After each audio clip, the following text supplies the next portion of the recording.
सर्वांचं स्वागत आहे इंटिग्रेटेड मॅथमॅटिक्स चॅनलवरती. मी आहे doctor Yashwant Yadav from S B Patil college of engineering Indapur. Okay, आजचा टॉपिक आहे आपला differentiation under integral sign. Okay, differentiation under integral sign या कन्सेप्टची गरज का पडते? तर बरीचशी अशी इंटिग्रल आहेत की ज्याच्यामध्ये आपण डायरेक्ट इंटिग्रेशन फॉर्म्युला यूज करून किंवा कुठल्या स्टँडर्ड मेथड ज्या आजपर्यंत आपण शिकलो त्या अप्लाय करून बरीचशी अशी इंटिग्रल आपल्याला सोडवता येत नाही. मग अशा केसमध्ये आपण डिफरन्सिएशन अंडर इंटिग्रल साइनचा जो कन्सेप्ट आहे त्याची मदत घेतो आणि ती इंटिग्रेशन सॉल्व्ह करतो. ओके, तर याच्यामध्ये आपण दोन रूल पाहणार आहोत, rule number 1, rule number 2. Rule number 1 कधी अप्लाय करायचा? तर ज्या इंटिग्रलमध्ये इंटिग्रेशनची दोन्ही लिमिट जी आहेत ती कॉन्स्टंट असतील, म्हणजे त्याच्यामध्ये कुठलाही व्हेरिएबल नसेल, त्या केसमध्ये रूल नंबर 1 अप्लाय करायचा. रूल नंबर 2 कधी अप्लाय करणार? तर ज्या इंटिग्रलमध्ये दोन्ही लिमिटपैकी कमीत कमी एक लिमिट जे आहे ते पॅरामीटरचं फंक्शन असेल, त्या केसमध्ये आपण रूल नंबर 2 अप्लाय करणार आहोत. ओके, तर पहिला रूल बघूया. पहिला रूल आपल्याला सांगतो, जर आय ऑफ अल्फा हे इंटिग्रेशन असेल, integration a to b f of x comma alpha dx, then I of अल्फाचं इंटिग्रेशन घ्यायचं, डेरिव्हेटिव्ह घ्यायचं आहे आपल्याला with respect to alpha.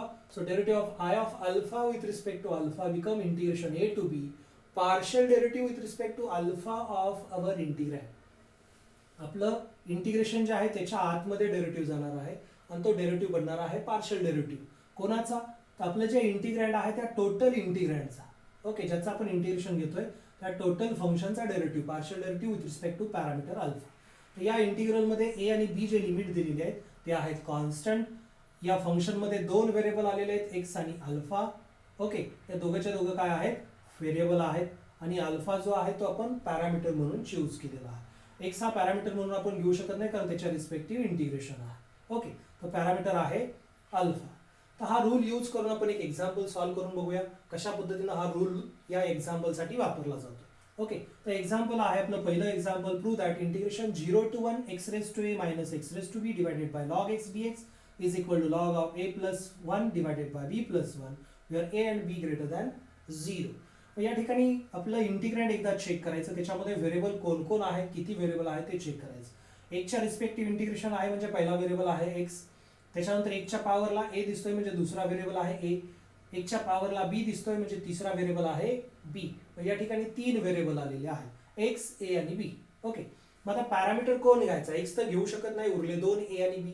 ए आणि बी दोघांपैकी कोणताही एक तुम्ही पॅरामीटर ॲज अ पॅरामीटर म्हणून चूज करू शकता. तर मी काय करतो, ए हा पॅरामीटर चूज करतो. सो फर्स्ट स्टेप, लेट हे इंटिग्रेशन आपल्याला सॉल्व्ह करायचे, त्याला मी मानतो I of a. So let I of a is equal to integration 0 to 1 x raised to a minus x raised to b divided by log x. Okay, so this is given integral. Okay, आपल्याला जे prove करायचे त्याची ही डावी बाजू आहे, त्याला मी I of ए मांडलेलं आहे. So this become equation number 1. इंटिग्रेशनची दोन्ही लिमिट कॉन्स्टंट आहेत म्हणजे आपल्याला डिफरन्सिएशन अंडर इंटिग्रल साइनचा पहिला रूल अप्लाय करायचा आहे. So using rule 1 of differentiation under integral sign. So left side become derivative of I of a with respect to a is equal to right side become integration 0 to 1 partial derivative with respect to a of our whole function x raised to a minus x raised to b divided by log x dx. Okay, मग आता हा derivative आपल्याला solve करायचा आहे. So we get d of a by d a is equal to integration 0 to 1. Okay, limit integration आहे तसं आहे, partial derivative with respect to a घ्यायचा आहे. 1 अपॉन लॉग एक्स कॉन्स्टंट आहे त्याच्यामध्ये ए नाही आहे, तर डेरिव्हेटिव्हच्या बाहेर येईल. ब्रॅकेटच्या आतमध्ये या दोघांचा डेरिव्हेटिव्ह वजाबाकी आहे म्हणजे डेरिव्हेटिव्ह सेपरेट होईल. एक्स रेज टू ए चा डेरिव्हेटिव्ह, आता इथं व्हेरिएबल ए आहे पहा आणि ए च्या रिस्पेक्टिव्ह आपण डेरिव्हेटिव्ह घेतो पण फंक्शनमध्ये पॉवरला व्हेरिएबल आहे. अशा केसमध्ये डेरिव्हेटिव्ह येतो ते फंक्शन आहे तसं आणि त्याला मल्टिप्लाय बेसला जो कॉन्स्टंट आहे त्याचा लॉग म्हणजे एकचा लॉग मायनस दुसऱ्या फंक्शनमध्ये ए नाहीये म्हणजे ते फंक्शन कॉन्स्टंट आहे, कॉन्स्टंटचा डेरिव्हेटिव्ह 0 ब्रॅकेट कंप्लीट dx. या ठिकाणी एक डेरिव्हेटिव्हचा फॉर्म्युला यूज केलेला आपण कोणता? D d x of a raise to x. या पद्धतीने आपल्याला स्टँडर्ड फॉर्म्युला म्हणून तो माहित आहे. एक्सच्या रिस्पेक्टिव्ह डेरिव्हेटिव्ह घेतोय तो पॉवरला आहे. तर या केसमध्ये ते फंक्शन आहे तसं राहतं आणि बेसला जो कॉन्स्टंट आहे त्याचा लॉग येत असतो. इथं थोडं उलट आहे, partial derivative with respect to a आहे आणि कॉन्स्टंट आहे एक्स. ओके, त्याच्यामुळे फंक्शन आहे तसं आणि कॉन्स्टंट एक्सचा लॉग मल्टिप्लाय. आता इथं ऑब्झर्व केलं तर 0 वजा केलं तर काही फरक पडत नाही, फंक्शन आहे तसं राहील आणि याला मल्टिप्लाय 1 लॉग एक्स, लॉग एक्सला लॉग एक्स कॅन्सल होईल आणि आपलं फंक्शन उरेल derivative of I of a with respect to a is equal to integration 0 to 1 x raised to a dx. Okay, आता हे इंटिग्रेशन आपल्याला सॉल्व्ह करायचं. एक्सच्या रिस्पेक्टिव्ह इंटिग्रेशन आहे आणि बेसला एक्स आहे, पॉवरला जो आहे तो आता या ठिकाणी कॉन्स्टंट आहे. ओके, पॉवरला कॉन्स्टंट असेल तर आपल्याला माहित आहे ती पॉवर 1 ने वाढते आणि त्याच कॉन्स्टंटने आपण त्याच पॉवरने आपण डिवाइड करत असतो. Okay, limit from 0 to 1. सुरुवातीला एकच्या ऐवजी 1 पुट केलं ते आलं 1 raise to a plus 1 divided by a plus 1 minus एकच्या ऐवजी जर 0 घेतलं तर ते टोटल फंक्शन होणार आहे 0. So in that way we get d I of a by d a equal to 1 upon a plus 1.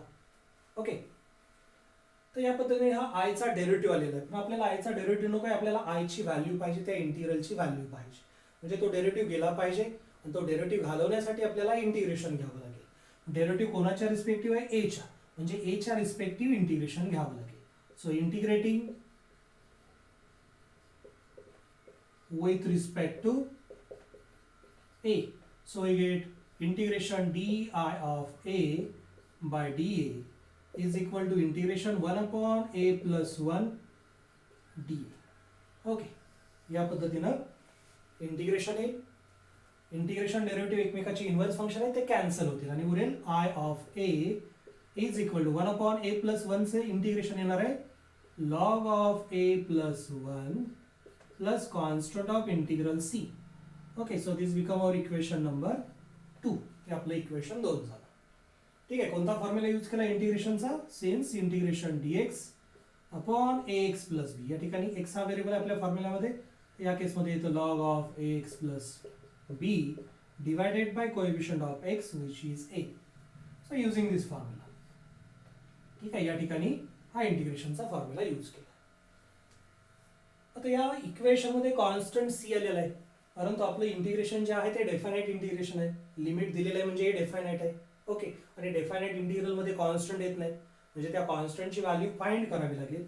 त्या कॉन्स्टंटची व्हॅल्यू फाइंड करण्यासाठी इक्वेशन 2 आणि इक्वेशन 1 याची मदत आपल्याला घ्यायची. ओके, इथं काय करायचंय, हा जो हे जे फंक्शन आहे एचं, तर ए ची व्हॅल्यू आपल्याला चूज करायची आहे आणि याच्यामध्ये पुट करायची. ए ची व्हॅल्यू चूज कशी करायची, तर ती व्हॅल्यू या पद्धतीने चूज करायची की ती व्हॅल्यू या इक्वेशन मध्ये पुट केल्यानंतर हे इंटिग्रेशन इझिली सॉल्व्ह झालं पाहिजे. मोस्टली ती व्हॅल्यू 0 असते, या केसमध्ये ती 0 नाहीये.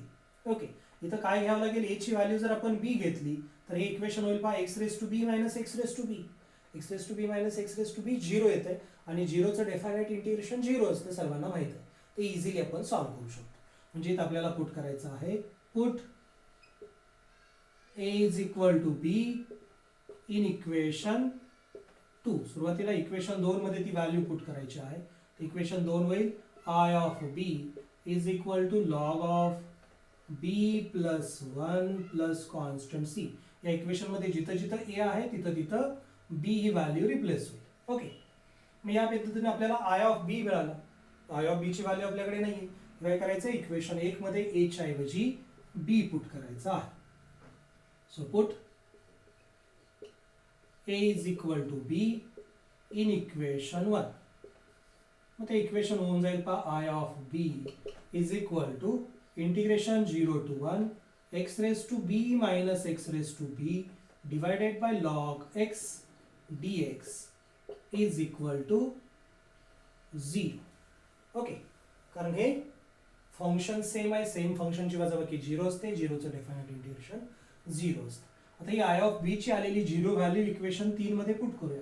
Put in equation 3.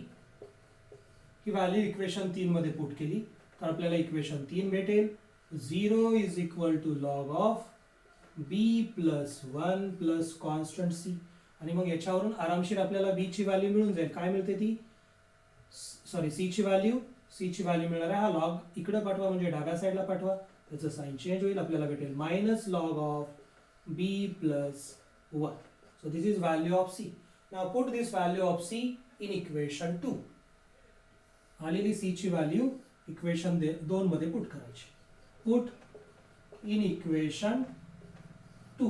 So equation 2 become I of A is equal to log of A plus 1 आणि plus CI, C ची व्हॅल्यू आलेली आहे minus, so minus log of B plus 1.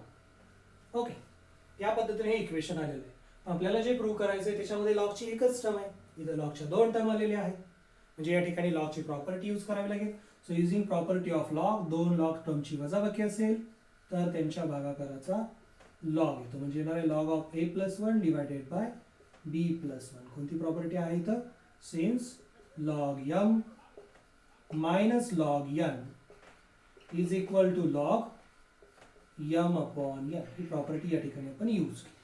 Okay, आणि या पद्धतीने आपला रिक्वायर्ड रिझल्ट आपल्याला भेटलेला आहे. आय ऑफ ए म्हणजे integration equal to log of a plus 1 divided by b plus 1. Hence the proof. Hence the proof. Okay, या पद्धतीने फायनल रिझल्ट आपल्याला मिळतो. एकदा ऑब्झर्व